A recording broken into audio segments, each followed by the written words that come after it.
오늘은 민수기 21장의 내용을 함께 상고합니다. 이스라엘이 가나안 정탐의 일로 인해서 하나님께 원망하자 그들은 광야에서의 40년의 형벌을 받게 됩니다.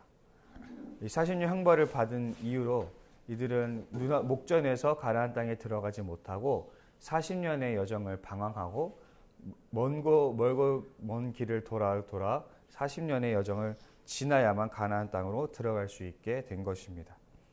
이제 이스라엘 사람들은 가데스 바네아 지역에서 나와서 홍해 길을 따라 갑니다.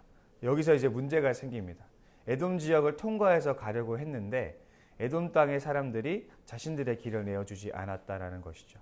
그 일로 인해서 이 사람들은 다시 한번 또 먼 길을 돌아가야만 했다라는 것입니다. 그 말은 이제껏 지나왔던, 이제껏 자기들이 통과해왔던 그 광야길을 다시 걸어야 한다라는 것입니다. 이 길로 인해서 백성들의 마음이 크게 상합니다.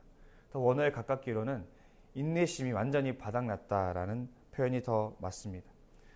왜냐하면 지금 이들이 가축도 있고 또 살림살이도 있기 때문에 그 가족들을 다 이끌고 그 거치는 광야 땅을 걸어간다는 것이 결코 녹록지 않습니다. 더군다나 그들이 과거에 행했던 그 광야에서의 그 고통스러운 시간들을 그들이 다시금 반복해야 된다는 것에 대해서 그들이 아마 큰 상심이 있었을 것입니다. 그들에겐 너무나 낙심되는 일이었을 것입니다. 사실 우리가 고난을 반길 사람은 없습니다. 더군다나 과거에 겪었던 고난이라면 더 그럴 것입니다. 때로는 모르는 게 약이라고, 차라리 겪어보지 못했던, 당하지 못했던 고난이라면 모르니까 걸을 수 있다고 하더라도 이미 한번 겪었던 고난을 다시 겪는다는 것은 결코 그들에게 쉬운 일이 아니었을 것입니다. 그러나 백성들은 왜 그 고난을 되풀이해야만 하는지에 대해서는 한번 생각해 보아야만 했습니다. 오늘 백성들이 말합니다. 백성이 하나님과 모세를 향하여 원망하되 어찌하여 우리를 애굽에서 인도해내어 이 광야에서 죽게 하는가. 민수기서를 읽어보신 분들이라면, 이 출애굽기를 읽어보신 분들이라면 잘 아실 것입니다. 사실 이 구절은, 이 백성들의 말들은 굉장히 우리에게 익숙한 말들입니다. 왜냐하면 광야에서 이들이 가장 많이 반복하던 말이기 때문입니다. 그들이 무언가 아쉬운 것이 있을 때마다, 뭔가 큰 불편이 있을 때마다 늘상 모세에게 내뱉던 말이 바로 이 말이었습니다. 그들은 바로 이 불편과 원망으로 말미암아 광야 40년의 형벌을 받았음에 불구하고, 그것이 비록 얼마 전임에도 불구하고 그럼에도 그들은 똑같은 짓을 지금 저지르고 있는 것입니다. 어제와 똑같이 살면서 다른 미래를 기대하는 것은 정신병 초기 증세다라는 유명한 명언이 있더라고요. 이것은 우리 삶에 광범위하게 적용이 됩니다. 만약 내가 같은 실수를 반복하고 있다면 우리는 동일한 결과를 맞이할 수밖에 없습니다. 이스라엘 사람들은 아쉬울 때마다 하나님과 모세를 향해 불평과 원망의 말을 쏟아놓는 아주 못된 버릇이 있었습니다. 근데 문제는 이들이 이것이 하나님이 보시기에 매우 진노를 살 만한 일이라는 사실을 분명히 알고 있었습니다. 왜냐하면 바로 얼마 전만 해도 그들이 이 불평으로 인해서 40년 형벌을 그들이 받았기 때문에 그들이 모를 수가 없는 것이죠. 또 오늘 사건도 보면은 그들이 불뱀을 물려서 많은 사람이 죽고 나서 이 사람들이 다급하게 태세를 전환하여 하나님께 우리가 범죄하였노라고 고백하고 있습니다. 그러니까 이 사람들은 자신들의 이 불평의 말이 하나님 앞에서 죄라는 사실을 분명하게 인식하고 있습니다. 그럼에도 이들은 그 버릇을 고치지 않고 있다라는 것입니다. 그렇다면 달리 무슨 방법이 있겠습니까? 자신이 행하는 것이 잘못된 것인지 분명히 알고 있음에도 불구하고 그 대가가 어떤 것인지에도 이미 배웠음에도 불구하고 그것을 반복하고 있다. 그렇다면 똑같은 결과를 그들은 맞이할 수밖에 없는 것입니다. 똑같은 실수를 반복하는 사람들에게 다른 중요한 업무를 맡길 사람은 없을 것입니다. 만약에 그 사람을 정말 아낀다면 그의 고질적인 문제를 고치려고 할 것입니다.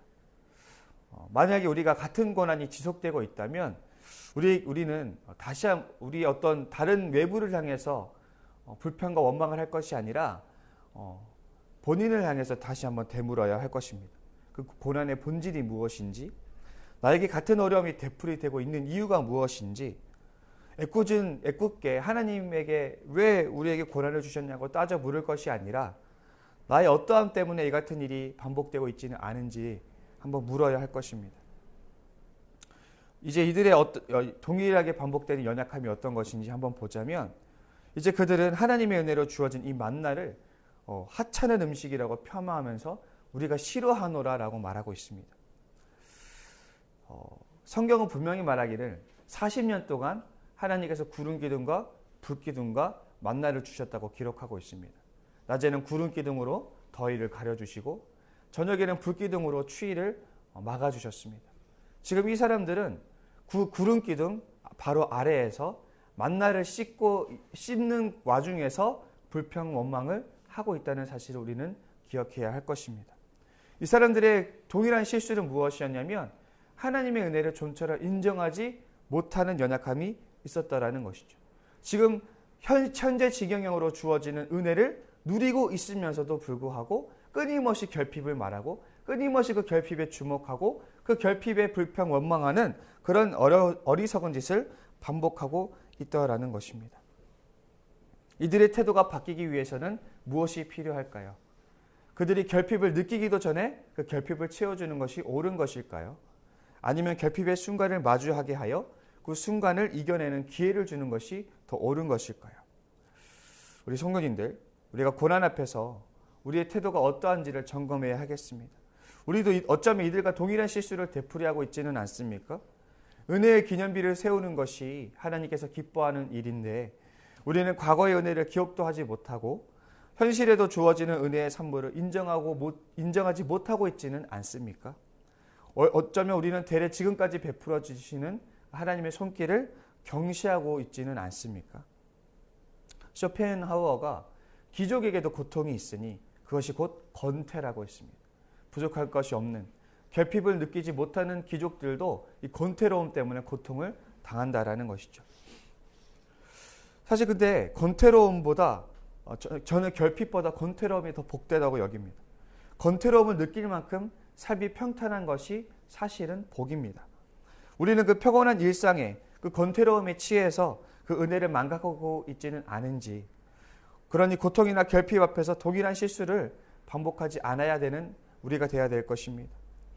그래서 우리가 권태로움에 취해서 작은 결핍에 하나님께 불평불만하는 그런 실수를 범해서는 안 될 것입니다.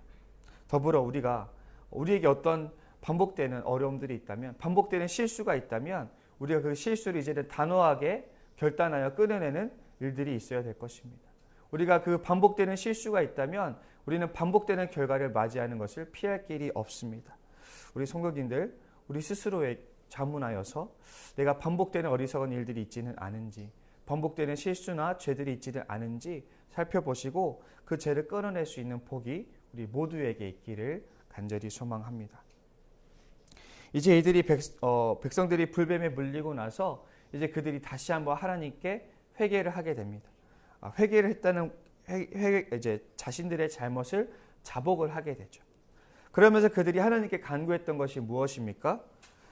불뱀을 물러가게 해달라고 한 것이었습니다.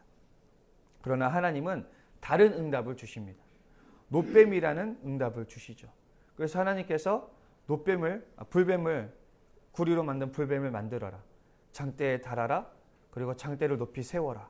그것을 쳐다보면 나을 것이다 라는 전혀 다른 응답을 주십니다. 백성들이 원했던 것은 뱀이 물러가길 원하는 것이었습니다. 그런데 하나님은 그들의 회복을 생각하고 계셨다는 사실을 우리가 기억했으면 좋겠습니다. 더불어 그 회복의 방법은 아주 간단합니다. 놋뱀을 쳐다만 보면 해결이 되는 것이죠. 여기서 우리가 불뱀이라고 번역된 이 단어는 독뱀입니다. 사실 정확히 번역하면 독뱀인데 물리면 피부가 타들어가는 독을 보유한 독뱀을 지금 불뱀이라고 번역을 한 것입니다. 저는 독뱀에 물려본 적은 없지만 지금 피부가 타들어가는 이 독뱀에 물린 사람들을 생각해 봅시다. 그들이 얼마나 고통스러울까요? 피부가 썩어 들어가는 그 고통 중에 있습니다. 아마 몸도 제대로 가누기가 힘들 것입니다. 하나님이 그들에게 제사를 요구했다면, 어떤 회개의 의식을 요구했다면 그들이 그것을 과연 감당할 수 있었을까? 아마 그 몸으로 굉장히 어려웠을 것입니다. 하나님도 이것을 아셨던지 아주 간단한 해결책을 주셨습니다. 쳐다만 봐라. 시선만 돌려라. 눈알만 굴리면 눈으로 쳐다만 보면 해결해 주겠노라는 아주 쉬운 길을 열어주신 것입니다. 하나님은 인간이 하나를 생각하고 하나를 달라고 하실 때 둘, 셋을 생각하시며 하나 이상을 주시는 분이 바로 하나님이십니다. 우리는 이 하나님의 성품을 신뢰해야만 합니다. 하나님은 언제나 백성들에게 가장 좋은 것이 무엇인지 아시는 분이고 누구보다 백성들의 마음을 헤아리고 배려하시는 분이십니다. 우리는 이 하나님에 대한 신뢰가 있어야만 합니다. 왜냐하면 때로 하나님의 뜻이 이해되지 않을 때가 있기 때문입니다. 우리가 하나님의 그 낯설은 방식에 어색하고 정말 두려워할 때가 있기 때문입니다. 우리가 하나님의 길을 때로는 알지 못해서 오해할 때가 참으로 많습니다. 또 그분이 남기신 가르침이나 예수님의 가르침도 때로는 이해가 되지 않아서 정말 오해할 때가 많습니다. 정말 이 가르침대로 살라는 말인가? 이렇게 하면 되는 것인가? 하지만 현실은 그렇지 않은데 이런 의문들이 우리 삶에 많이 있습니다. 우리는 이렇게 하나님의 말씀에 의문을 가지고 살아갈 때가 있습니다. 그러나 하나님의 미련한 것이 사람보다 지혜 있고 하나님의 약한 것이 사람보다 강하니라 이 말씀처럼 우리는 하나님의 방식이 최선이라는 그 생각을 가지고 살아가야 합니다. 하나님에 대한 성품이 없다면 우리는 그 길을 걸어갈 수가 없는 것이죠. 저는 우리 성도님들 이 하나님의 성품을 신뢰할 수 있기를 바랍니다. 오늘날은 이 진리라고 하는 것들이 진열장에서 아우성치는 시대입니다. 이 진리들은 저마다 우리에게 궁극적인 평안과 안식을 주겠노라고 약속합니다. 우리는 무언가를 선택해야만 합니다. 아무런 선택 없이 산다는 건 불가능한 것입니다. 우리는 결국 무언가를 선택했고 선택하고 있고 그 선택한 것을 가지고 살아가며 최후에는 자신의 선택한 것에 대한 책임을 져야만 하는 것이죠. 저는 우리 성도님들이 옳은 길을 선택하기를 바랍니다. 하나님의 길을 선택하기를 원합니다. 우리가 하나를 생각할 때 언제나 하나 이상을 생각하시고 우리가 하나를 달라고 하실 때 언제나 둘, 셋을 주시는 그 하나님의 길을 신뢰할 수 있는 우리가 되기를 바랍니다. 그래서 가장 신실한 하나님을 신뢰하시고 후회 없는 선택으로 그 하나님께 영광 돌릴 수 있는 우리 모두가 될 수 있기를 소망합니다. 우리 이 시간 함께 기도했으면 좋겠습니다. 먼저 기도하실 때는 우리가 이제 또 새롭게 우리에게 주어진 상황 속에서 하나님께서 기뻐하시는 사역들이 무엇인지를 또 고민하면서 또 그 길을 우리가 가야 될 텐데 하나님께서 우리에게 길을 보여주시고 우리의 사역들을 함께하여 주셔서 정말 이곳에서 주님께서 새로운 사역들 또 주님께서 기뻐하시는 사역들을 잘 감당할 수 있도록 위해서 기도해 주시고 또 우리 지체들 가운데 아프거나 연약한 지체들이 있습니다. 그 지체들의 삶과 또 건강을 위해서 기도해 주시고 또 각자 가지고 나오신 기도 제목 가지고 기도하실 텐데 제가 마무리 기도하고 우리 함께 기도하도록 하겠습니다. 하나님 아버지 감사합니다. 오늘도 우리에게 귀한 말씀 주셨습니다. 하나님 우리가 동일한 실수를 반복하여 악순환하는 일이 없도록 도와주시고 우리가 반복적인 실수와 연약함과 그 죄들을 끌어낼 수 있는 은혜를 더하여 주시옵소서. 하나님 그리고 언제나 우리보다 우리를 더 사랑하시고 우리에게 더 선한 것이 무엇인지 아시는 그 신실하신 주님을 신뢰하며 그 인생을 걸어갈 수 있는 우리 모두가 될 수 있도록 주님 은혜를 더하여 주시옵소서. 감사드리며 예수님의 이름으로 기도드립니다. 아멘.